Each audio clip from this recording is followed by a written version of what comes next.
நாம பர்த் சர்டிபிகேட்ல அட்ரஸ்ல எந்த ஒரு தவறும் இல்லாம ஆதார் கார்டுல இருக்கிற அட்ரஸ் போலவே எப்படி அப்ளை பண்றதுன்னு இந்த வீடியோல பார்க்கலாம். இந்த பர்த் சர்டிபிகேட் அப்ளை பண்றது பாத்தீங்கன்னா நீங்க ஆஃப்லைன்ல தான் அப்ளை பண்ண வேண்டியது இருக்கும். இதே போல ஒரு ஃபார்ம் உங்க ஹாஸ்பிட்டல்ல கொடுத்திருப்பாங்க.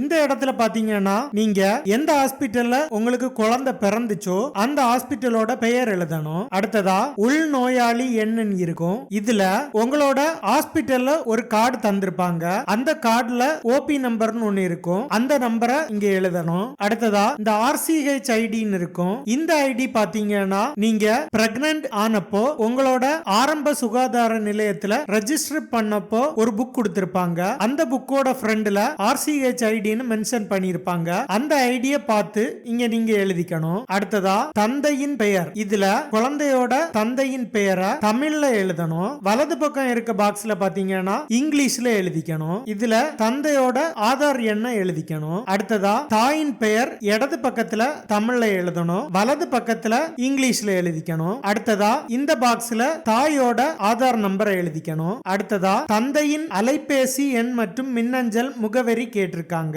அதை இந்த பாக்ஸ்ல நீங்க ஃபில் பண்ணா போதும். இதுல நீங்க ஏதாவது ஒரு பாக்ஸ்ல எழுதினாலும் பிரச்சனை இல்ல. அது போலவே அடுத்ததா தாயின் அலைபேசி எண் மற்றும் மின்னஞ்சல் முகவரிய இங்க எழுதிக்கணும். அடுத்ததா பாத்தீங்கன்னா நம்மளோட அட்ரஸ். இந்த அட்ரஸ்ல தான் பாத்தீங்கன்னா நிறைய பேர் மிஸ்டேக் பண்ணுவாங்க.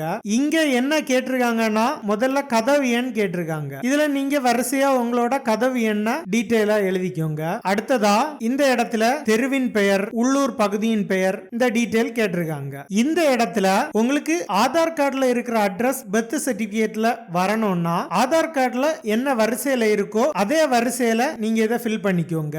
நீங்க சப்போஸ் தெருவின் பெயர்ல உங்களோட தெருவின் பெயரை எழுதி ஆதார் கார்டுல அது ரெண்டாவது இடத்துல இருந்துச்சுன்னா நீங்க பர்த் சர்டிபிகேட் அப்ளை பண்ணப்போ இந்த இடத்துல ஃபர்ஸ்ட் என்ன எழுதுறீங்களோ அதுதான் உங்களுக்கு ஃபர்ஸ்ட்ல வரும். அடுத்ததா இதுல கேட்டிருக்க டீடைல நீங்க அப்படியே ஃபில் பண்ணிக்கோங்க.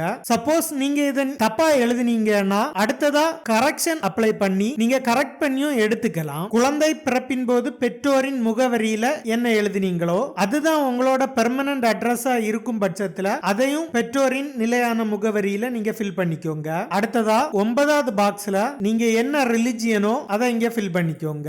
சப்போஸ் உங்களோட மதம் இங்க மென்ஷன் பண்ணலன்னா நீங்க அதுல மென்ஷன் பண்ணிக்கோங்க.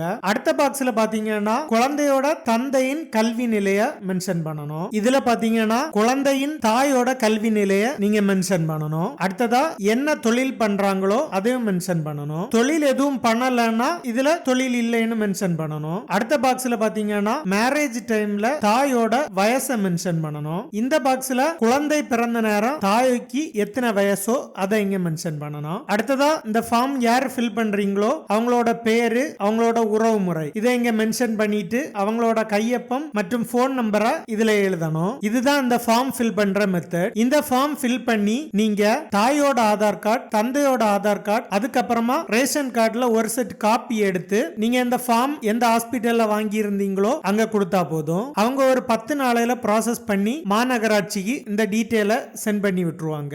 அடுத்ததா நீங்க உங்க மாநகராட்சியில போய் கேட்டீங்கன்னா இது போல ஒரு ஃபார்ம் தருவாங்க. இந்த ஃபார்ம் பாத்தீங்கன்னா அங்க ஃபில் பண்றதுக்கு ஆட்கள் இருப்பாங்க. இல்லாட்டி நீங்களும் இந்த ஃபார்மை வாங்கி ஃபில் பண்ணி கொடுத்துக்கலாம். இதுல அனுப்புனர்ல உங்களோட அட்ரஸ் எழுதிக்கணும். அடுத்ததா குழந்தையின் தந்தை பெயர் மற்றும் தாயின் பெயரை எழுதிக்கணும். அடுத்ததா எந்த ஹாஸ்பிட்டல்ல பிறந்துச்சு, குழந்தை பிறந்த நாள் மற்றும் குழந்தையோட பெயர் எல்லாம் எழுதி உங்களோட சைனை இதுல போட்டுக்கணும். அடுத்ததா இந்த ஃபார்மை கலெக்ட் பண்றதுக்கு அங்க ஒரு ஆபீஸ்ல ஆள் இருப்பாங்க. அவங்க கிட்ட கொடுத்துட்டு ஒரு 10-15 நாள் வெயிட் பண்ணீங்கன்னா உங்களோட பர்த் சர்டிபிகேட் கிடைச்சிரும்.